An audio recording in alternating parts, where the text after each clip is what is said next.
যুক্তরাষ্ট্র ও ইসরায়েলকে যথাযথ শাস্তি না দেওয়া পর্যন্ত থামবে না ইরান। দেশ দুটির বিরুদ্ধে আরও ৬ মাস যুদ্ধ চালিয়ে যেতে প্রস্তুত ইরান, এমনই দাবি করেছেন দেশটির পররাষ্ট্রমন্ত্রী আব্বাস আরাকচি। চলমান সংঘাতের মাঝেই তেহরানের এই বার্তা নতুন করে প্রশ্ন তুলছে, যুদ্ধ কি তবে আরও দীর্ঘমেয়াদী হতে যাচ্ছে?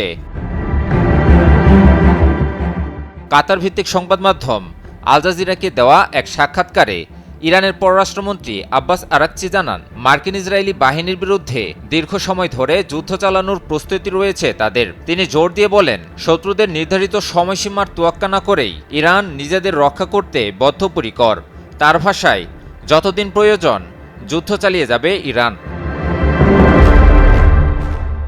এদিকে যুক্তরাষ্ট্রের যুদ্ধবিরতির প্রস্তাব মেনে নিয়েছে ইরান, এমন দাবিকে সরাসরি প্রত্যাখ্যান করেছে দেশটি। সম্প্রতি ডোনাল্ড ট্রাম্পের করা যুদ্ধবিরতির অনুরোধ সংক্রান্ত মন্তব্যকে মিথ্যা ও ভিত্তিহীন বলে উড়িয়ে দেন ইরানের পররাষ্ট্রমন্ত্রী আব্বাস আরাকচি।